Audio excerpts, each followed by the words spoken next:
The conference room went completely quiet, not the polite kind of quiet where people wait for someone to finish, the kind where everyone suddenly finds something very interesting to look at on the table in front of them. Brett Calloway leaned back in his chair, looked straight at me, and said it loud enough for the Crestline rep sitting 3 feet away to hear every word. Dan, this is exactly the kind of outdated thinking that's been holding this company back. I didn't say anything. I closed my notebook and set my pen down next to it. My name is Daniel Marsh. I'm 56 years old. For 9 years, I was Senior Operations Manager at Fortline Supply Co., a B2B industrial supply company based in Columbus, Ohio. I helped build the operations backbone of that place from scratch. Not bragging, just context. Because you need to understand what was at stake when a 38-year-old with a failed startup on his resume walked in and decided that everything I'd built was the problem. I need to back up. For most of those 9 years, Fortline ran the way it was supposed to. My team handled vendor contracts, delivery scheduling, and quality control across 4 regional distribution hubs. Nothing flashy, just reliable. Our biggest client, Crestline Manufacturing, had been with us for 6 years. Gil Mercer, their procurement director, used to tell me that working with Fortline under my watch was the smoothest vendor relationship his team had. That kind of feedback doesn't come easy in this industry. I didn't take it for granted. Then Lori Stafford, the VP who had brought me on years ago, moved up to a corporate role. Good for her. Rough timing for everyone else. That's when Brett Calloway showed up. His title was COO. His background was growth strategy at a logistics startup that burned through investor money and folded in under 3 years. Somehow that failure qualified him for a corner office at Fortline. His first week, he called an all-hands and announced we were going to modernize the entire operational framework. What that actually meant was tearing apart systems that worked and replacing them with whatever he had tried at his old company. The one that went under. He started reassigning projects. He brought in outside consultants for work we already had the people to handle. He stopped including me in vendor meetings. I had been running for years, then acted surprised when things fell through the cracks. And he had a habit of doing all of it in front of other people. About a month in, he brought up his niece, Nadine Calloway. She was 29, sharp enough, but had never managed a supply contract at any real scale. Brett mentioned her casually one afternoon, said he was thinking about bringing her on as a project lead. I didn't say much. I had no reason to think it would directly affect me at that point. I kept doing my job. I had spent the previous 5 months building a supply chain optimization plan, nights and weekends, using my own laptop and field data I had collected from 3 of our distribution hubs. Real numbers, not projections built on assumptions. I interviewed floor supervisors, pulled delivery logs, tracked contractor dispute patterns. The results were solid. A 28% improvement in processing time and a 35% reduction in contractor disputes. I had run the preliminary findings by Gil Mercer informally, and he was genuinely interested. His team had been dealing with the same bottlenecks for 2 years. The quarterly review with Crestline was supposed to be my moment to present the full plan. Brett had been copied on the invite for 3 weeks. He said nothing ahead of time. I was 2 slides in when he cut me off. Outdated thinking. In front of the client, the Crestline rep shifted in his chair. One of the other managers stopped writing. Brett kept talking like he had just swatted away something minor. I didn't react. I said understood, and I sat back. After the meeting, I walked to my car in the parking garage, sat down, and left the engine off for a few minutes. I wasn't panicking. I wasn't planning my next move yet either. I was just letting it settle. 9 years. I had given that place 9 years of straight results. And he had just told a client, out loud, that my work was the problem. I started the car and drove home. 2 things were clear to me by the time I got there. First, nothing I did inside Fortline was going to change how Brett saw me. He had already decided what I was, and he wasn't the type to revisit that. Second, the plan I had built, all 5 months of it, wasn't going to disappear just because he didn't want to hear it. It was built on solid data. It worked. It just needed a different room. I picked up my phone and called Carl Booker. Carl was the VP who had originally brought me into Fortline before stepping into early retirement 2 years back. We had stayed in touch. Nothing formal, just the occasional call when something was worth talking through. Carl was the kind of person who listened to the whole thing before saying anything, and when he did say something, it was usually worth hearing. I told him what happened. He didn't interrupt once. When I finished, he asked one question: "You still have the full plan?" Everything, I said. All the data, all the documentation. Built it on my own time, on my own machine. There was a pause. Carl and Paula Hendricks go back about 10 years, he said. She runs operations over Advantage Industrial now. I've been meaning to reach out to her anyway. Let me make a call first and get back to you. I told him I appreciated it. We hung up. I didn't know it at the time, but that phone call was the beginning of the end for Brett Calloway. Carl called me back 3 days later. He and Paula Hendricks had worked together at a regional supply conference years back and kept in contact. She was now VP of Operations at Vantage Industrial, Fortline's direct competitor in the Columbus market. Carl had already told her the broad strokes. She wanted to meet. We had coffee at a place downtown, away from both offices. Paula was direct. No small talk beyond the first 2 minutes. She asked me to walk her through the plan. I opened my laptop and took her through it from the beginning. She didn't interrupt much, just asked specific questions about hub capacity, contractor selection criteria, and how I had handled the dispute documentation. These were the right questions, the kind that told me she already understood the problem I was solving. When I finished, she leaned back and said, "We've been dealing with the exact same bottlenecks at 2 of our hubs for 18 months. What would implementation look like in the first 90 days? We talked for another hour and a half. By the end, she had laid out a clear offer. 18% higher base salary, a real project budget, and full authority over the rollout. No committees reviewing every decision. No one pulling the account out from under me midway through. I told her I needed a couple of weeks to think it over. That was true, but there was also one thing I needed to do first before I made any moves. Back at Fortline, I kept my head down. I took whatever Brett assigned without complaint. I showed up, did the work, stayed quiet in meetings. Brett seemed to read my silence as surrender. I overheard him in the break room one afternoon telling someone that the old guard was finally getting with the program. I let him think that. What I was actually doing was organizing every email where Brett had blamed a process failure on decisions I had made before he arrived. Every timestamp on my supply chain documents proving I had built the plan independently, on my own time and my own machine. I wasn't building a legal case. I wasn't planning to file anything. I just wanted a clean record of what had actually happened, documented and organized, in case anyone ever asked. And then Nadine got the Westfield account. Westfield Group was a potential new contract I had been developing for 4 months. Site visits, relationship calls, a detailed proposal built around their specific procurement cycle. Brett pulled me off it without explanation and handed it to Nadine. She was capable in certain areas, but she had never run a contract acquisition at this scale, and she didn't have the vendor relationships I had built up over years of working in this market. Trent Colby, one of my senior logistics coordinators, stopped by my desk the afternoon it was announced. He didn't say much, just shook his head slightly and went back to his office.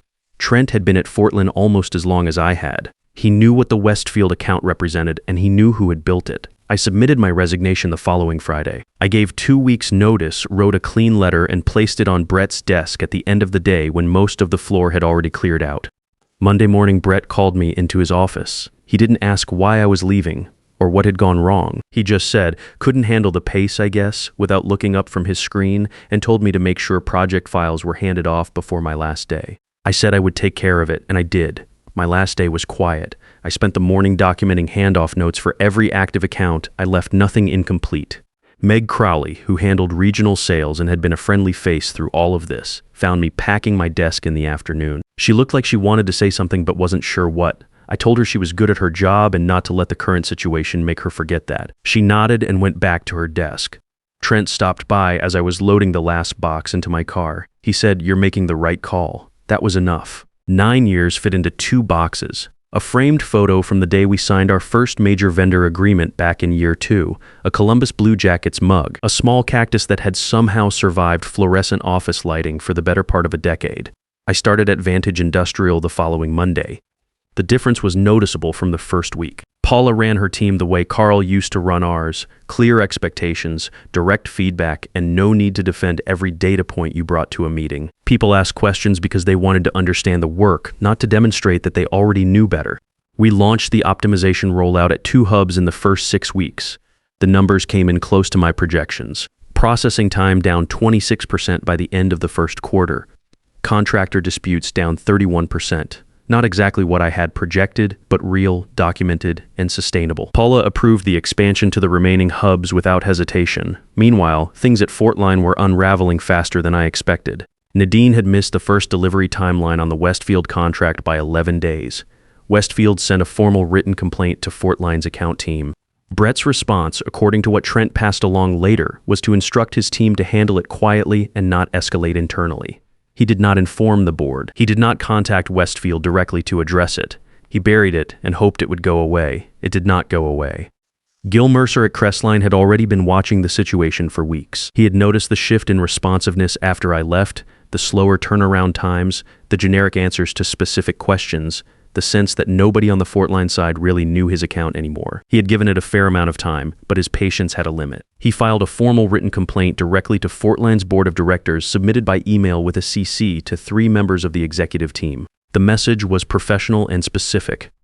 Operational performance had declined measurably since changes to the account management structure. His team had raised concerns through normal channels without resolution. He was requesting a formal response within 30 days. The board took it seriously. And that was when the questions started. The board review of Brett's tenure started about 6 weeks after Gil's complaint landed. I heard about it from Meg, who had started texting me occasional updates, nothing confidential, just what was already circulating on the floor. She said the atmosphere at Fortline had shifted noticeably. Fewer all-hands meetings, Brett arriving later than usual. The California consultants he had brought in quietly billing fewer hours. What the board found when they started pulling records was worse than a few missed deadlines.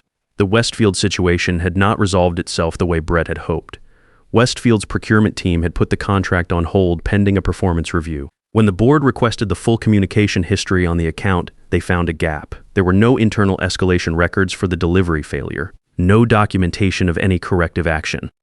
Just a gap where the response should have been, and below that, an email chain showing that Brett had been informed of the problem within 48 hours of it happening. He had known, he had told his team to handle it quietly, and he had said nothing to the board for 3 weeks. That was the thing that finished him. Not the losing of Crestline, not the Westfield delay, the cover-up.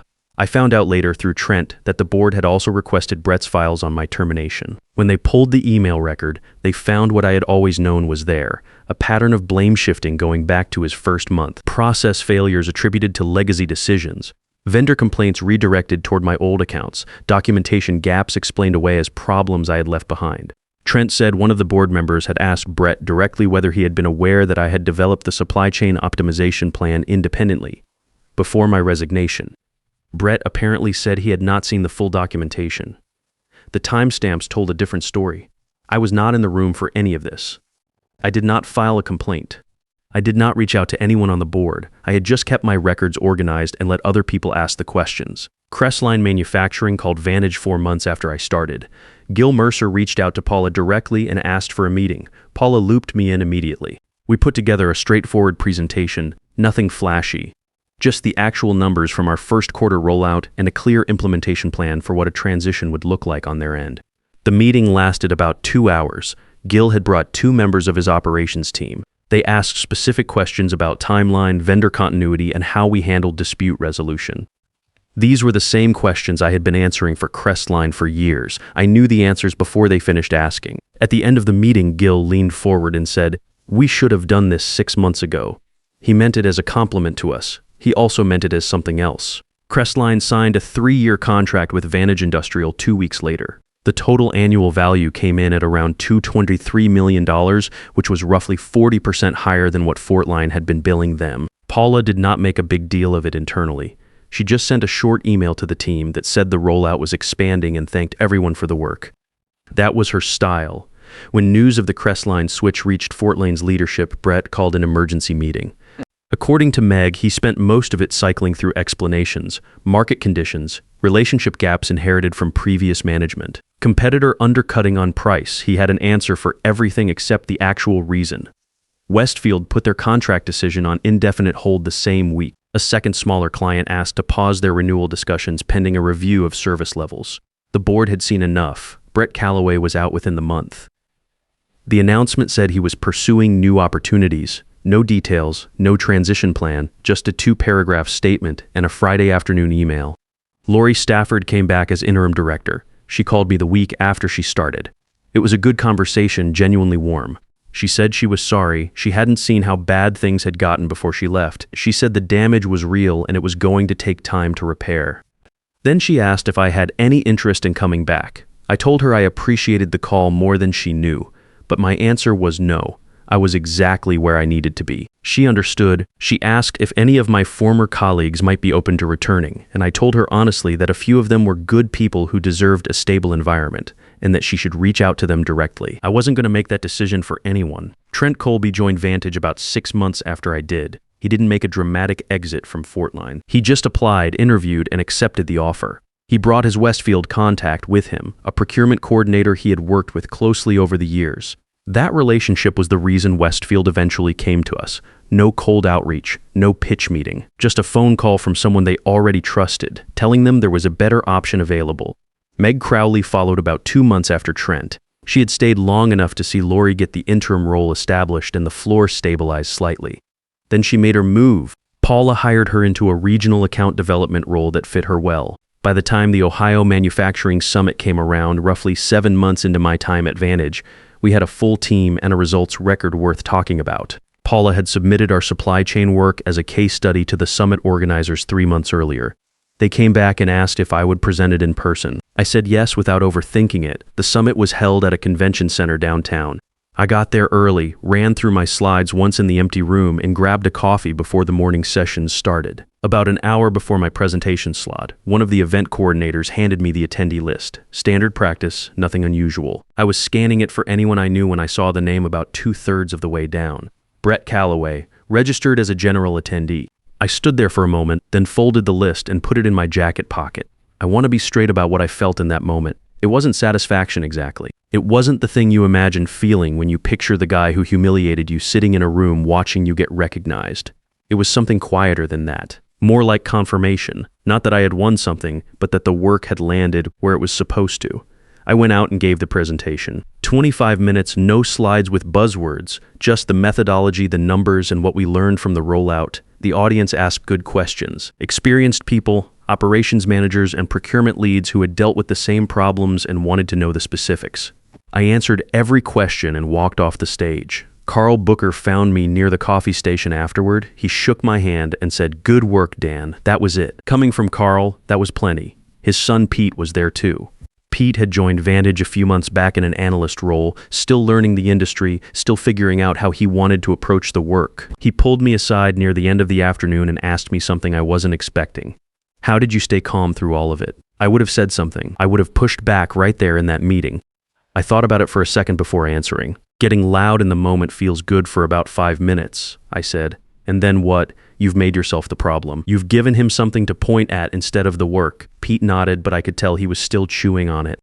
"The thing Brett never understood," I said, "is that your reputation isn't what you claim it is, it's what's still standing after someone tries to knock it down." I didn't need to defend myself in that room. I needed to build something that did it for me. I don't know if that fully landed for him. At his age, it probably sounds like patience, and patience is a hard sell when you're young and angry about something unfair, but he'll get there. I did not see Brett at the reception afterward. I don't know when he left. I didn't go looking. That was about 14 months ago now. Today, I lead a team of 8 at Vantage Industrial. The optimization program is running across all 4 distribution hubs. Processing times are down. Contractor disputes are down. Crestline is on their 2nd year of the contract, and Gil Mercer told me last quarter that his team had stopped thinking about switching vendors entirely, which is the best thing a client can say. Westfield signed with us earlier this year. Trent handled that relationship from day one, and it shows. Meg is running regional account development and doing well at it. Trent is managing logistics coordination for our 2 largest accounts. Carl stops by the office maybe once a month, mostly to drink bad coffee and ask questions he already knows the answers to. I don't mind, he earned that. Brett Calloway's LinkedIn profile has been inactive since he left Fortline. No new position listed. I don't spend time thinking about it. Fortline is still operated. Lori Stafford stabilized things enough to stop the bleeding. They lost a few more mid-sized clients in the months after Brett left, but they've held their core business. It's a smaller company than it was. The trust takes time to rebuild, and not everyone comes back. I don't carry any bitterness about it. I built something good there over 9 years, and most of that is still standing, just not under the same roof. The hubs I designed are still running. The vendor agreements I negotiated are still in place. The work doesn't disappear just because the person who did it walked out the door. That's the thing about doing the job, right? It outlasts the politics. If you've made it this far, I think you already know what I'm really talking about. Maybe you've sat in a room where someone with less experience and more authority told you that your way of doing things was the problem. Maybe you've watched a project you built get handed to someone else, or seen your name quietly removed from the work you made possible. Maybe you've spent years doing the job right and started wondering if any of it was going to count for anything. It counts. It always counted. The mistake is thinking that the people who dismissed you get to decide what your work is worth. They don't. They never did. Your track record doesn't belong to them. Your client relationships don't belong to them.